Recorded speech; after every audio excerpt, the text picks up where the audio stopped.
A paz do Senhor, querido professor, aluno, e você também que nos assiste, mas que ainda não é um aluno da EBD. Eu sou o irmão Cleanto, professor da classe de jovens do Templo Central da IEADERN, Igreja Assembleia de Deus no estado do Rio Grande do Norte, e estamos em mais um episódio do EBD em Síntese Podcast. Este trabalho, que é uma iniciativa do DENEC, o Departamento de Ensino e Educação Cristã da IEADERN, departamento este que é dirigido pelo pastor Reinaldo Odilo. Chegamos ao final do trimestre, né, querido professor, lição de número 13. Estudamos aí o trimestre inteiro sobre a Epístola aos Gálatas. Alguns dizem que essa epístola é a epístola mais polêmica de Paulo, né? Ela tem um tom apologético, palavras contundentes. A gente vê a oratória de Paulo, né, e o poder de convencimento dele, a forma como ele se expressa diante ali dos judaizantes. Aprendemos aí conceitos essenciais para o cristão, justificação, liberdade em Cristo, relação entre fé e obras, suficiência da graça para a salvação. E no podcast de hoje, como eu já dito, lição número 13, tem por título As Marcas de Cristo. E para tratar desse assunto, está aqui comigo hoje o professor Samuel Martins. A paz do Senhor, meu amigo. A paz do Senhor, professor Cleanto. Muita alegria estamos aqui mais uma vez e mais um episódio desse podcast abençoado que promove o nosso departamento de ensino e educação cristã. Então, grande alegria estar aqui, encerrando agora esse trimestre muito bom. Como você falou, é uma carta tida como uma das mais polêmicas. A gente vê Paulo, é a sua terceira carta, né, cronologicamente falando.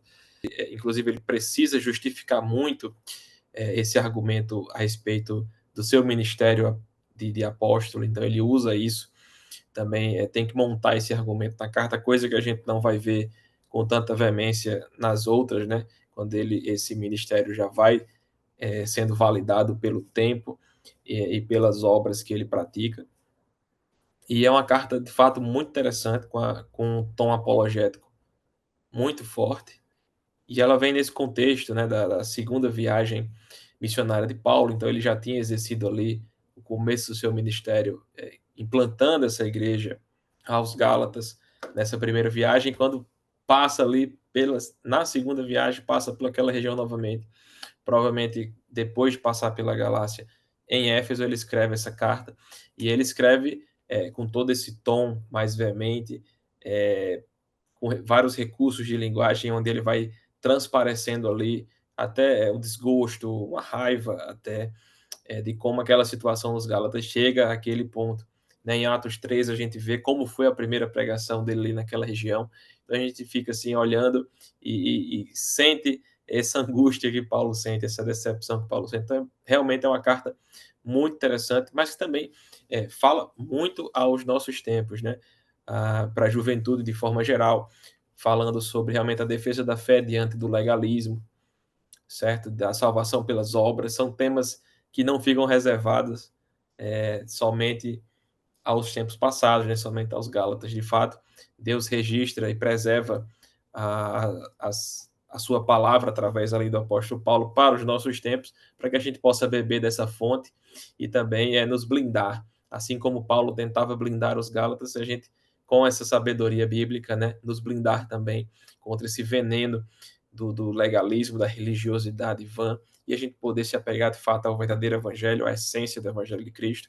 Esse é o chamado de Paulo aos Gálatas, e a missão deste domingo é fazer o encerramento, o fechamento dessa carta, a altura dela, né, que ela merece, correspondendo ali também à expectativa dos alunos, que com certeza gostaram de aprender mais sobre a doutrina do apóstolo Paulo através da carta aos Gálatas. Então a gente tem que realmente corresponder a essa expectativa e trazer um encerramento que contemple, de fato, o texto proposto e, por que não, também uma síntese, né, fazer um panorama, um rasante sobre a carta novamente, quem sabe ali revisitar os primeiros mapas que os professores trouxeram nas primeiras aulas, né, Cleanto, e mostrando ali a viagem missionária de Paulo, por onde ele vinha, por onde ele passou, né, por que aquela região era importante para ele, estratégica para o mundo, a Ásia Menor ali, e entender esse contexto geográfico de onde o apóstolo estava indo, para onde ele estava vindo. E isso é muito importante trazer novamente à memória, né? De repente, um aluno que não pôde participar dessa aula de abertura, da aula inaugural, agora no encerramento ele pode ter contato com aquele conteúdo novamente. Sem falar que aquele que teve contato com aquele conteúdo, revê-lo depois de um tempo, é uma forma de reforçar didaticamente aquele assunto, né? Para o cérebro entender que aquilo é importante, aquela informação que ele recebeu lá no passado, ele precisa revisitar ela novamente nessa aula. Então, é um recurso que é válido utilizar principalmente nas aulas de encerramento, é pegar pequenos drops, pequenas passagens das outras aulas e ir trazendo aqui, encaixando o conteúdo e trazendo os valores mais importantes desse trimestre, para que o aluno encerre com a síntese na visão do professor ali de tudo o que é relevante para o contexto daquela classe, para o contexto daquela congregação. É verdade, professor Samuel. Eu estava lembrando aqui, você fez esse panorama, né, essa revisão breve aí do que a carta abordou, e eu lembrei do quanto essa carta foi importante no contexto da Reforma Protestante, né? A ponto de Lutero chamar ela da Carta Magna da Liberdade Cristã, pregando ali a salvação pela graça mediante a fé, diante do contexto das indulgências, né, que deu origem à Reforma Protestante. Mas vamos seguir, porque como é uma aula que abrange tudo, a gente pode acabar perdendo o freio do tempo, né? Porque a gente pode acabar falando de muita coisa, relembrando os pontos. Então, para a gente seguir, vamos ler os objetivos da lição, né? O primeiro deles é saber que o bem deve continuar sendo feito, compreender que os Gálatas que desejavam se circuncidar queriam demonstrar uma aparência de que andavam no Espírito, e por último, conscientizar de que ser ou não circuncidado não faz diferença em Cristo, mas sim ser uma nova criatura. E eu já quero pedir para que o professor Samuel faça a leitura bíblica, que se encontra na Epístola aos Gálatas, capítulo 6, versículos 9 ao 15. Perfeito. Vamos ler Gálatas 6, do 9 ao 15. Começando pelo versículo 9, onde está escrito: E não nos cansemos de fazer o bem, porque a seu tempo ceifaremos, se não houvermos desfalecido. Então, enquanto temos tempo, façamos o bem a todos, mas principalmente aos domésticos da fé. Vede com que grandes letras vos escrevi por minha mão. Todos os que querem mostrar boa aparência na carne, esses vos obrigam a circuncidar-vos, somente para não serem perseguidos por causa da cruz de Cristo. Porque nem ainda esses mesmos que se circuncidam guardam a lei, mas querem que vos circuncideis, para se gloriarem na vossa carne. Mas longe esteja de mim gloriar-me, a não ser na cruz do nosso Senhor Jesus Cristo, pela qual o mundo está crucificado, para mim e eu para o mundo. Porque em Cristo Jesus nem a circuncisão, nem a incircuncisão têm virtude alguma, mas sim o ser uma nova criatura. Amém. Bem, o tópico um dessa lição tem por título O bem deve permanecer sendo feito. E a essa altura do trimestre, com certeza, todos os seus alunos ali, professor, eles já estão familiarizados com o contexto da carta, né? Paulo, em sua primeira viagem missionária, ele funda algumas igrejas ali na região da Galácia, nas cidades de Listra, Derbe, Icônio, Antioquia da Pisídia, e após estabelecer essas igrejas, ele continua sua obra missionária. Porém, com o passar do tempo, ele percebe a necessidade de escrever a carta aos Gálatas com o propósito de corrigir um erro teológico gravíssimo que estava dominando os gentios convertidos na região da Galácia. Que erro era esse? A necessidade de praticar a lei de Moisés como condicionante para a salvação. Então ele escreve os 6 capítulos da carta para combater essa heresia. E nesse tópico um, o autor da lição ele foca na prática constante de fazer o bem. Paulo, é interessante que após a sua conversão, ele mostra um coração comprometido em fazer o bem, em viver o evangelho. Ele próprio, o próprio fato dele escrever a carta aos Gálatas, mesmo depois de já ter fundamentado aquelas igrejas que foram fundadas na palavra do Senhor, e eles terem esquecido o evangelho pregado, esse fato dele escrever essa carta com o objetivo de corrigi-los mostra o quanto ele amava o próximo. Porque ele podia pensar assim: ah, eu já cumpri meu dever, já preguei para eles, agora é entre eles e Deus. Seria muito mais fácil, ele não precisaria se indispor com ninguém, ele poderia focar no seu missionário. Afinal, o risco que aqueles crentes convertidos, né, aqueles gentios convertidos da Galácia, o risco que eles estavam correndo não era nada mais do que consequência de suas escolhas. Paulo anunciou o evangelho genuíno, mas eles se deixaram levar pelos judaizantes. Mas Paulo, quando ele percebe o risco que eles estavam correndo, por amor, ele escreve a carta para livrá-los da heresia que estava plantada em seus corações. Então, Paulo era um homem que vivia aquilo que ele pregava. Ele falava do bem e praticava o bem. O fato de fazer o bem, o próprio Jesus disse que ele glorifica o nome do Senhor. Está lá em Mateus capítulo 5, versículo 16, que vai dizer assim: Assim brilhe também a luz de vocês diante dos outros, para que vejam as boas obras que vocês fazem e glorifiquem o Pai de vocês que está nos céus.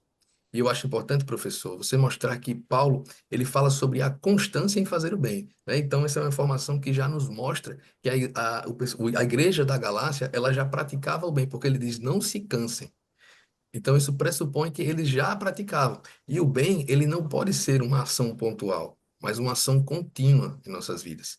Nesse momento também, professor, eu recomendo que você já pode aproveitar para esclarecer que o fato de algumas pessoas fazerem o bem somente a quem as pode retribuir é um grande erro, é um grande engano, né? É como um presente bom que a gente só dá para aquela pessoa que tem condição de dar um de igual valor. Isso não é dar, isso é trocar. A prática do bem, como muito se fala, né, no cotidiano, ela deve ser feita sem olhar a quem, né? Nós praticamos o bem porque fomos alvos do amor de Cristo. Ele sofreu por nós, mesmo sabendo que nunca seríamos capazes de retribuir esse amor. Então, Paulo fala sobre fazer o bem e fazer o bem a todos e de forma constante. E, infelizmente, no mundo que nós vivemos, o mais comum na sociedade é pagar o mal com o mal e o bem com o bem. Mas a palavra de Deus, ela nos ensina que devemos fazer mais. Nós temos que pagar o mal com o bem. E está lá em Romanos 12, capítulo 12, versículos 18 ao 21, que eu vou ler rapidamente aqui, que diz o seguinte: Se possível, no que depender de vocês, vivam em paz com todas as pessoas. Meus amados, não façam justiça com as próprias mãos, mas deem lugar à ira de Deus, pois está escrito: A mim pertence a vingança, eu é que retribuirei, diz o Senhor. Façam o contrário. Se o seu inimigo tiver fome, dê-lhe de comer. Se tiver sede, dê-lhe de beber. Porque fazendo isto, você amontoará brasas vivas sobre a cabeça dele. Não se deixe vencer pelo mal, mas vença o mal com o bem. Paulo ele nos ensina que devemos amar até mesmo os nossos inimigos. E aí, professor Samuel, o quão difícil é amar a quem quer lhe destruir? Jesus, ele é o exemplo desse amor. Todo o contexto da crucificação nos aponta isso. Tudo que ele passou e mesmo assim ele decide morrer por aqueles homens que tanto o maltrataram. E eu gosto de lembrar também de um episódio do endemoniado de Gadara, um homem que era desprezado, marginalizado pela sociedade, esquecido ali por todos.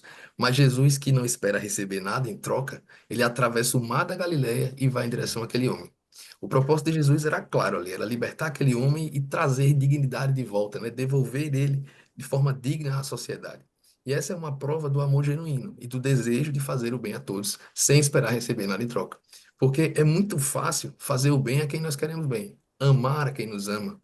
O verdadeiro desafio é amar a quem nos odeia, fazer o bem a quem não pode nos retribuir. Jesus ele nos convoca a amar sem acepção de pessoas. Ele não morreu por um grupo restrito de pessoas. Não foi só pelos que criam nele, mas também pelos gadarenos esquecidos e desprezados pela sociedade. Então, não podemos amar somente a quem nos ama, mas amar a todos e fazer o bem de forma constante e sem acepção. Amém? Amém. E você usou a palavra-chave na minha percepção a respeito de Gálatas 6:9, que é constância. Paulo está falando realmente sobre a necessidade da consistência cristã. A gente também, no trimestre anterior, falava muito de autenticidade na classe de jovens, e parte da autenticidade cristã na juventude passa por ser constante na palavra, constante na ética cristã. Você não pode ser um cristão apenas dentro da igreja, mas principalmente fora dela, né? É aquele velho crente Raimundo, né? Um pé na igreja e outro no mundo. Não, Paulo chama a toda a igreja da Galácia e a nós hoje que temos contato com essa escritura a respeito da exigência cristã dessa ética constante, essa vivência constante. E aqui nesse caso, nesse recorte, no fazer o bem, que inclusive, como o cliente falou, é muito difícil você fazer o bem a quem quer te fazer mal. Inclusive, essa é uma filosofia e uma ética que é privativa do cristianismo, porque qualquer outra filosofia humana vai dizer, não, tudo tem limite, né? Para quem o bem para quem vai te fazer mal, aí Não, tá errado. A gente também não tem para que ir até esse local, né? Não tem para que se dispor a isso. Mas no cristianismo é diferente, né? Pelo fato de Deus ter nos feito, ele é o ser supremo qual pode ditar essa ética. De fato, desse amor incondicional que nós recebemos dele, a gente ter o dever de reciprocidade em amar o próximo dessa mesma forma, né?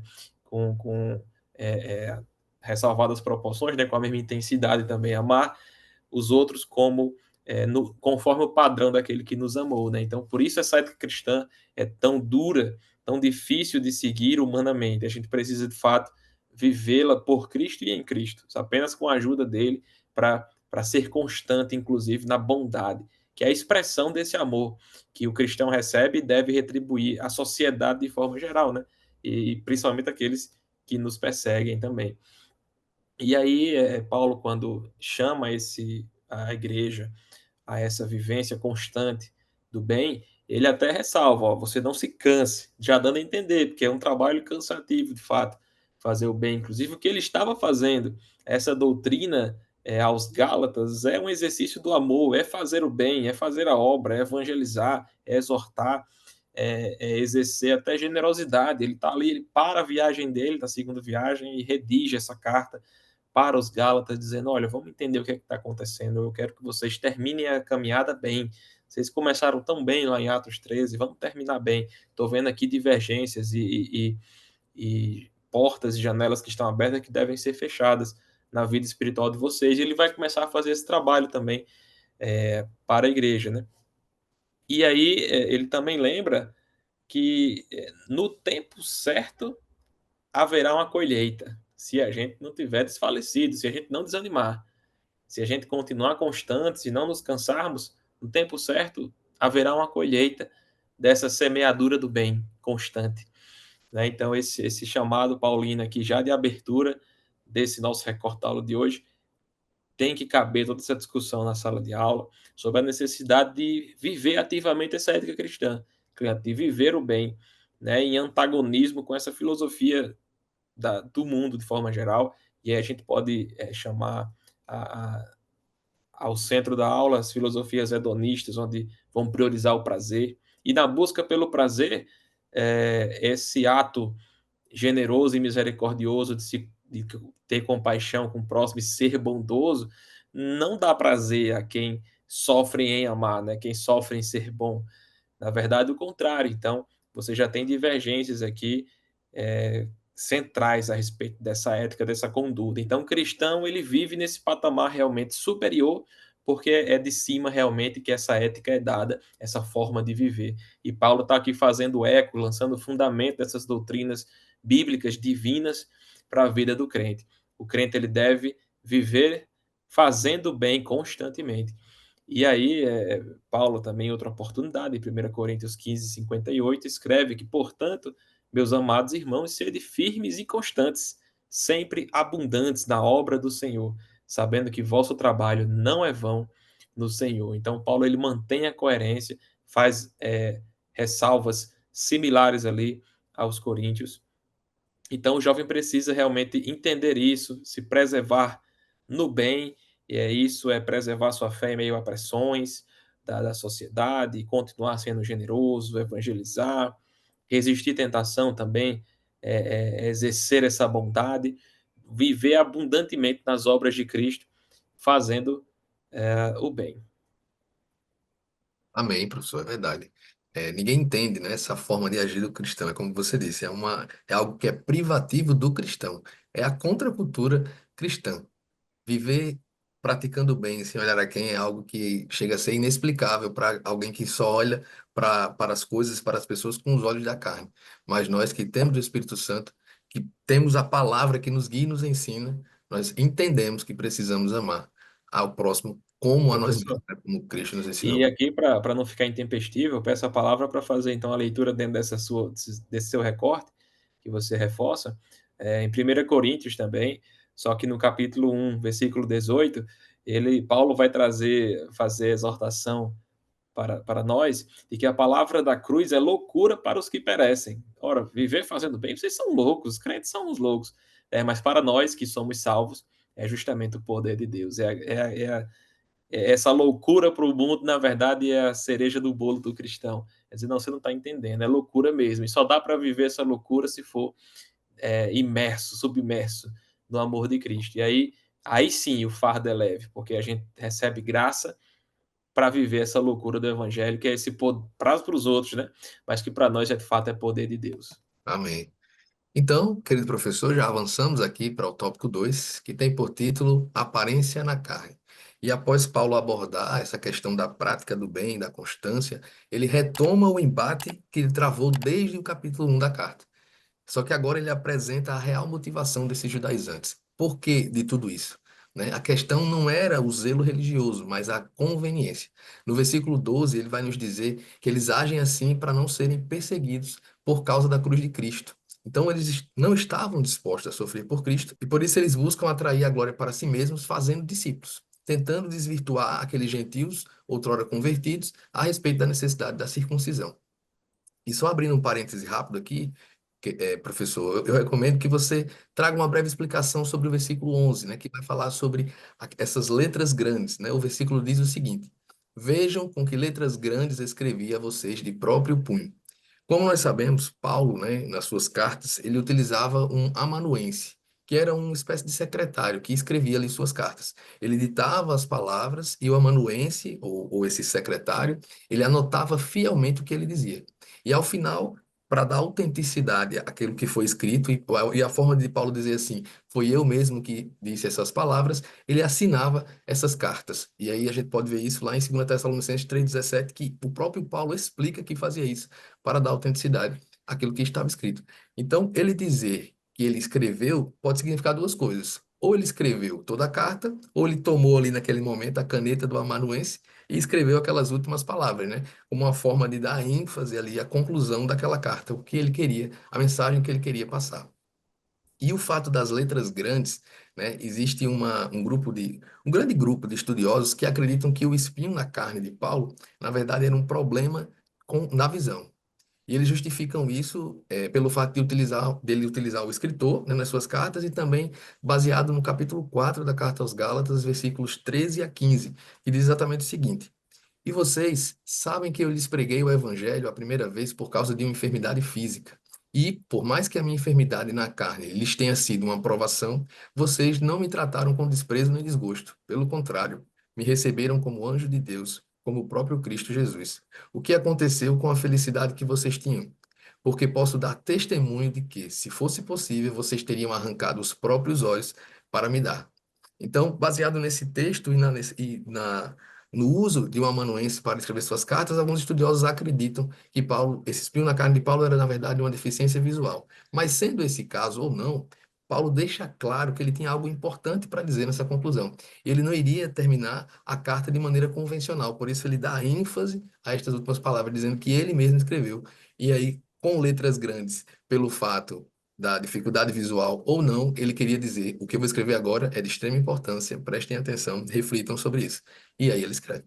Mas isso foi só uma curiosidade. Voltando ao texto, né? Como estamos aí na lição de número 13, eu acredito que o aluno já está bem fundamentado quanto aos problemas teológicos dos judaizantes, né? Problemas doutrinários, sobretudo aí no que se refere à necessidade da circuncisão. Então, ao invés de se debruçar reexplicando o que já foi dito nas lições anteriores, afinal foram 6 lições, foram 13 lições para 6 capítulos, né? Então, o professor acaba que sempre estava revisitando esses temas, né? Então, eu imagino que o aluno realmente está fortificado no assunto Carta aos Gálatas. Já dá até para fazer uma prova aí nessa lição 13, para testá-los, né? É, ao invés, então, de se debruçar mais uma vez sobre isso, eu sugiro focar no fato de que eles nem mesmo cumpriam aquilo que exigiam, os judaizantes. Certa vez eu estava estudando para preparar uma aula e eu me deparei com um termo que eu achei interessante: espiritualidade exibicionista, né? Esse termo, ele é bem didático, né? Ele se refere àquelas pessoas que tentam demonstrar a todo custo uma espiritualidade extraordinária, com um objetivo de atestar sua autoridade diante dos irmãos, né? De dizer assim, olha, eu sou uma pessoa usada por Deus.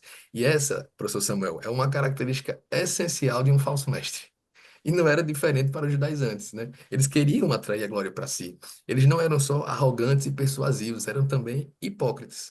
faziam parte do mesmo grupo de fariseus que Jesus disse lá em Mateus 23:3, porque dizem e não fazem. E o que esse grupo queria, de fato, era ter estatística, era receber mais glórias para si mesmos, porque eles acreditavam que somente os judeus eram os escolhidos para a salvação. Então a pregação deles era era para aumentar o número de judeus e, consequentemente, aumentar o prestígio que eles tinham, né? Aumentar o prestígio do povo judeu como o povo escolhido. Mas eles não passavam de hipócritas, que eles requeriam dos gentios o cumprimento da lei, mas eles mesmos não a cumpriam. Eles eram tão cegos que eles não percebiam que a circuncisão não era só um ritual físico e exterior, mas também uma obra totalmente humana, de um ser humano para outro ser humano. A religião deles, ela começava com a obra humana, que era a circuncisão, e continuava com mais obras humanas, que era a prática da lei. Aí eu pergunto, aonde está Deus nessa história? Os judaizantes, eles viviam um verdadeiro culto ao mérito. As obras, elas são mais importantes do que a própria cruz. E essa forma de pensar torna a morte vicária de Cristo insuficiente. O próprio Paulo disse no capítulo 2, versículo 21, não anulo a graça de Deus, pois se a justiça vem por meio da lei, então Cristo morreu inutilmente. Se as obras elas fossem capazes realmente de justificar o homem diante de Deus, a cruz seria desnecessária. Enquanto eles confiavam ali totalmente na performance humana, Paulo ele exalta a cruz como o centro do evangelho. E aqui eu já encerro minha contribuição nesse tópico com o versículo 14, parte A, onde Paulo diz: Mas longe de mim gloriar-me, senão na cruz de nosso Senhor Jesus Cristo. Amém? Amém. Esse versículo é muito interessante também, Cleanto, e há muito que ser dito também. E quanto à minha contribuição, eu gostaria de destacar, de fato, é essa glória que Paulo dá apenas na cruz de Cristo, contrastando com a ênfase dos fariseus na glória das coisas terrenas, né, em si mesmos, em si mesmados, né? Eles, então, quando ele diz, né, longe de mim gloriar-me, a não ser na cruz de nosso Senhor Jesus Cristo, pela qual o mundo está crucificado para mim e eu para o mundo. Ele coloca a cruz onde ela deve estar na vida do crente, no centro. A centralidade da cruz de Cristo para quem ama Ele, para quem segue a Cristo. E aí eu separei aqui para leitura nossa, Filipenses capítulo 3, versículos 7 e 8, está escrito: Mas o que para mim era ganho, Paulo escrevendo também, reputei-o perda por Cristo. E na verdade tenho também por perda todas as coisas, pela excelência do conhecimento de Jesus Cristo, meu Senhor, pelo qual sofri a perda de todas essas coisas e as considero como esterco, para que possa ganhar a Cristo. E Paulo continua essa lógica dele, da mais-valia da cruz para o cristão, e que encontra também guarida aqui já na carta aos Gálatas também, quando ele diz que longe de mim gloriar-me em algo em mim, a não ser na própria cruz, né? E a gente precisa realmente viver essa renúncia, né? Gloriar-se na cruz é de fato gloriar-se no sofrimento dele e também carregar, tomar parte desse sofrimento. Então Paulo realmente ele vai trazer também essa doutrina da alegria na dor, né? Que também é uma doutrina puramente cristã. A gente não vai buscar passar necessidade nem sofrer desnecessariamente, mas é essa alegria de sofrer por ser um seguidor de Cristo, de sofrer porque o mesmo sofrimento que Jesus recebeu nesse sentido de ser bom, ser generoso o tempo todo, ser compassivo constantemente, o que Cristo recebe? A cruz. Então, a lógica de Paulo é: se ele que foi o melhor dos homens, e recebeu a cruz, então eu também devo recebê-la, né? Devo me gloriar nisso. Se há algo que devo me gloriar é na cruz que carrego do evangelho, né? Pelo fardo do evangelho que devo carregar em mim. Isso sim é motivo de alegria, de poder me colocar nas mesmas no mesmo caminho de Cristo, né? No caminho da cruz. É nisso que a gente deve se alegrar. Isso é um rebate assim argumentativo gigantesco, né? Contra os fariseus. Agora tem uma ressalva, cliente. Esse argumento, esse discurso só serve para o crente se ele viver. Porque também, se você subir num púlpito e pregar isso de qualquer jeito e sua vida não for um testemunho fiel e concreto disso, de bondade, de amor, de alegria em viver o que Cristo vivia, né, de ser parecido com ele, essas palavras vão soar vazias, vão soar sem nenhum peso, sem nenhum impacto. Agora, Paulo, quando fazia isso, ele estava dando testemunho de uma vida transformada. A gente tem o Paulo perseguidor de cristãos para o Paulo apóstolo, né, fundador de igrejas cristãs e dizendo, olha, se tem uma glória em que devo ter é gloriar-me na cruz. Então isso é de uma retórica, de um impacto gigantesco, mas porque encontrava respaldo na vida de Paulo. Então a gente também tem que trazer aqui é, esse aspecto da ética cristã, que a gente não basta apenas falar, pregar a ética, mas de fato vivê-la consistentemente e constantemente, para que o discurso não se volte contra o orador, né? E diga, faço o que eu digo, mas não faço o que eu faço. Esses crentes aí é tudo a mesma coisa. Aí você acaba envergonhando o evangelho, tentando ser quem não é. Então vamos pedir a Deus graça e misericórdia para que a gente possa viver isso que Paulo ensina, que Paulo deseja que os Gálatas vivessem, que a gente deve almejar também, para que a gente possa encontrar no nosso discurso, ou que o nosso discurso encontre nas nossas ações correspondência, né, e respaldo, para que a gente possa, de fato, pregar com o poder de Deus, com autoridade, né, e autenticidade também. Amém, professor Samuel. É verdade. É, a título já de encerramento, né, chegamos aqui ao tópico 3 que tem por título As Palavras Finais. Eu queria lembrar que uma das estratégias, né, e professor, eu acho válido você levar isso para a sua aula, uma das estratégias dos judaizantes, quando eles atacavam o evangelho pregado por Paulo, e eles percebiam que não havia argumento suficiente, eles começaram a atacar a autoridade de Paulo, né? Eles falavam que Paulo não era apóstolo como os apóstolos de Jerusalém, né? Como Tiago, como Pedro, como João. Ele era alguém, como é que eu posso dizer? Como ele foi o último a ser chamado, ele tinha uma autoridade menor. E aí Paulo precisa se defender. Lá em Atos 15 a gente vê que os apóstolos reconhecem ele como apóstolo, tal qual eles foram também chamados por Cristo, então reforçando a autoridade de Paulo. Mas Paulo é interessante que ele tem uma característica que os judaizantes não tinham para alegar. Ele tinha as marcas de Cristo. E essa expressão ela representa aí, né, os sofrimentos, as adversidades enfrentadas por amor a Jesus. A gente sabe do ministério de Paulo, o quanto ele sofreu por amor de Cristo. E é por isso que ele encerra, né, no versículo 17 do capítulo 6 da carta aos Gálatas, né, o texto finalzinho ali, o penúltimo versículo para encerrar a carta. Ele diz: sem mais, que ninguém me perturbe, pois trago em meu corpo as marcas de Cristo. Então, Paulo ele não tinha só autoridade apostólica, mas ele vivia, ele tinha um testemunho, um bom testemunho de um verdadeiro cristão, de alguém que seguia genuinamente aquilo que foi ensinado, como ele disse, não por homens, mas do próprio Cristo.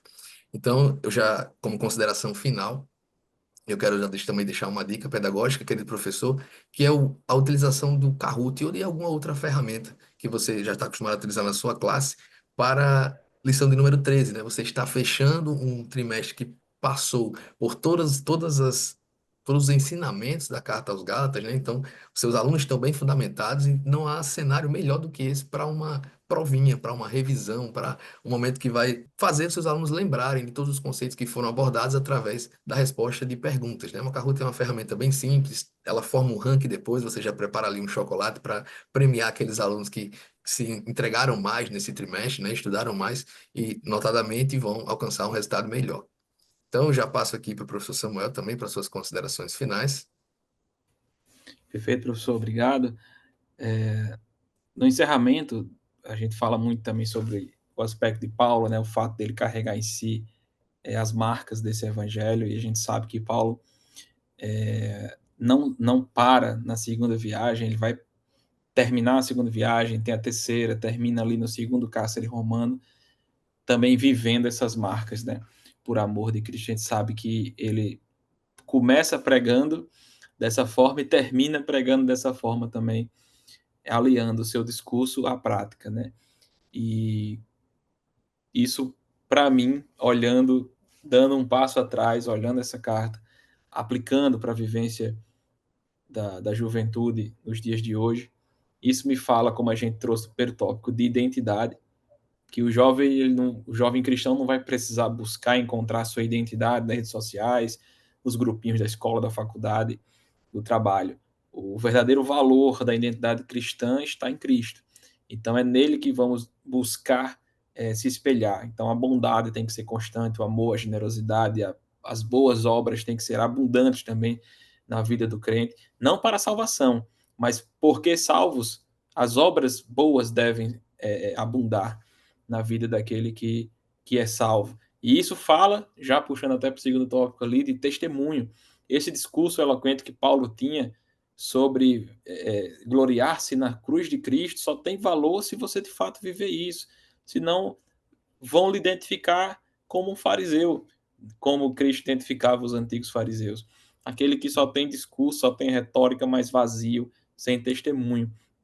Então, a nova criatura tem que trazer mudança de vida, tem que viver a ética, principalmente fora da igreja. Dentro da igreja, todo mundo é bonitinho, todo mundo é cheiroso, mas realmente é no dia a dia, no trânsito, no trabalho, num prazo que está apertado, é ali que o testemunho cristão vai falar mais alto que qualquer oração, que qualquer pregação que você pudesse fazer.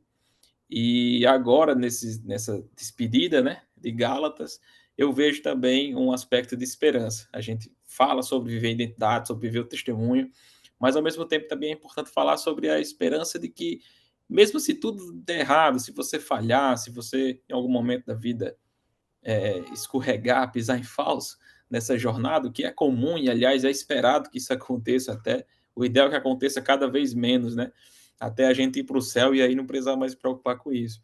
Mas é entender que Deus é um Deus de misericórdia, que pede, exige perfeição e santidade plena, mas conhece nossas falhas, nossas limitações e sabe que a gente honestamente vai errar. É interessante, honestamente a gente pode errar. Sim, se for honesto, haverá arrependimento e haverá também misericórdia por parte de Deus. Então, entender que até Paulo, que chegou ao ponto de perseguir e clamar pela morte de cristãos em seu tempo, consegue encontrar graça em Deus, encontrar misericórdia em Cristo e ser chamado para esta grande obra. Então, se Paulo também, nós também. E Paulo vem trazendo esse chamado de voltar-se para Cristo, gloriar-se nele, deixar as coisas passadas no passado e viver essa vida abundante que a nova criatura, né, o convertido, tem para viver. E aí eu encerro também com palavras de Paulo, 2 Coríntios, capítulo 5, versículo 17, onde está escrito assim que, se alguém está em Cristo, nova criatura é. As coisas velhas já passaram, eis que tudo se fez novo. Então, professora que nos acompanhou aqui ao longo desse trimestre, professor Cleanto, faço também aqui ressalvas ao professor Everton, professor Matheus Lins também que nos acompanha nesse grupo, professor Ayrton, que também está sempre presente aqui nas telinhas do podcast, os outros grupos também que fazem esse podcast. Foi uma grande alegria poder acompanhar mais esse trimestre com vocês, de um curso de especialização, né? 3 meses aqui de curta duração sobre a carta de Paulo aos Gálatas. Vivemos aí a boa parte e uma parte boa da doutrina paulina. E já fico aqui, Cleanto, me despedindo, convidando todos os professores a continuar engajado. Próxima semana já temos a primeira lição da próxima revista do quarto trimestre das lições bíblicas de jovem da CPAD, título Exortação, Arrependimento e Esperança, o Ministério Profético de Jeremias. Fica aí para os próximos capítulos desse podcast abençoado. Forte abraço, a paz do Senhor a todos. Amém, professor Samuel. Louvamos a Deus por mais um episódio que terminamos e, se Deus nos permitir, estaremos aqui em um próximo episódio. Então, querido professor, desejo que sua aula seja uma bênção e que você ensine, mas também aprenda com os seus alunos. Até a próxima, em nome de Jesus.